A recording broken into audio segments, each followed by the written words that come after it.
Hello kitties, it's terrible triple feature time once again, and this week I would like to draw attention to one of my favorite that guys. You know, that guy or those guys, the supporting characters that you see very often but never know their names. I know most of their names, it's pretty bad. This week's that guy is Kevin J. O'Connor, and you can see him in just about every other thing under the sun. This week, however, we will be focusing specifically on his relationship with the horrible monsters that murder him. I should say this up front, there is going to be spoiler warnings all throughout, or there should be spoiler warnings, because I will be telling how his characters end up in all three movies. Our menu includes Lord of Illusions, The Mummy, and There Will Be Blood.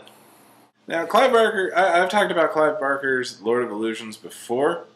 It is probably one of my absolute favorite films. I think it perfectly captures, or Clive perfectly captures, his Cliveness in the film.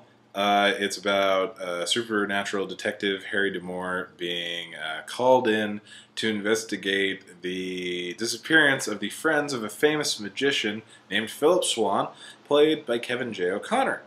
Fakes his death, but then comes back and gets actually murdered by the horrible monster. So Kevin J. O'Connor's Philip Swan does eventually die by the hands of Nix, played by the always creepy and usually really funny Daniel von Bargen. Nix is a magician that taught Philip Swan everything he knew, but then was disappointed when Swan didn't want to join him in murdering every single human being on the planet Earth. I know. It just, you think you know somebody, and then they just don't want to do one thing with you. I mean, it's not a big deal. Let's just go do this thing, and then we'll hang out in the void forever.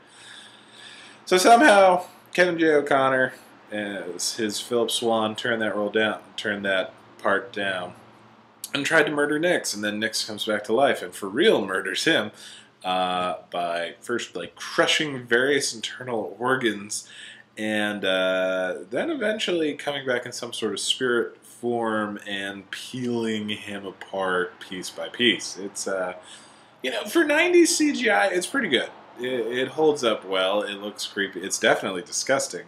So there's really very little more you can ask of a horror movie special effect like that. Next, we have The Mummy, and, you know, for how much I really absolutely love this movie, I'm surprised it doesn't come up more often. It's wonderful. It is just a good adventure. Brendan Fraser's a great hero. Rachel Weisz, I mean, do I need to tell you about how awesome she is? John Hannah, Oded Fehr, Arnold Vosloo, and Kevin J. O'Connor. Here's the thing. Kevin J. O'Connor, if I could say his name one more time, is a chameleon. He can play just about any ethnicity or bizarre, creepy character. And in this one, he plays the Egyptian Benny, even though he's a very pasty Irish guy. The director of The Mummy, Stephen Sommers, tries to put O'Connor in every one of his movies. I believe he's in Deep Rising as Treat Williams' sidekick. He's in the atrocious Van Helsing as the Igor character, or Igor, and he plays a random scientist character in the first G.I. Joe film. In this one, he plays the sniveling Benny, who will sell anybody out to anybody that's tougher looking.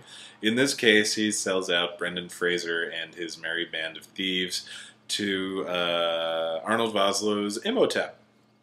And eventually his greed ends up being the death of him, because he goes back for just a little bit too much gold and ends up trapped in Imhotep's pyramid, or no, not the pyramid, the Hamunaptra, the city of the dead, and is eventually eaten by a million zillion scarabs. Yeah, it didn't sound fun. But mercifully, we don't have to see it because scarabs, death. Yeah. So first we have magicians killing him, then we have a swarm of bugs. So naturally, the next thing, the next scariest thing after those two things is Daniel Day-Lewis giving you the stink eye. In There Will Be Blood, Kevin O'Connor plays a man pretending to be Daniel Day-Lewis's long-lost brother. O'Connor's character had met Daniel Plainview's brother, Henry, but Henry had died, and he tries to surreptitiously take his place and, carve out a little niche of money for himself.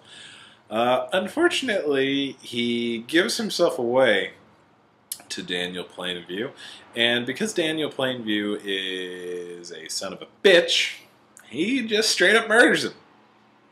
It's pretty grim looking. I never want to see Daniel Day-Lewis or any other human being looking at me like he looked at Henry before he died. It's pretty... Not pretty. It's a little disturbing and scary. But death. Almost always death for Kevin O'Connor. Except for Flight of the Living Dead. That's right, the Zombies on a Plane movie. He makes it out of that one. And Deep Rising. Weird. Maybe if the schlockier it gets, the more he'll survive. But either way, Kevin J. O'Connor, always a great time. And this is him dying in Lord of Illusions, The Mummy, and There Will Be Blood. And I'll see you next week.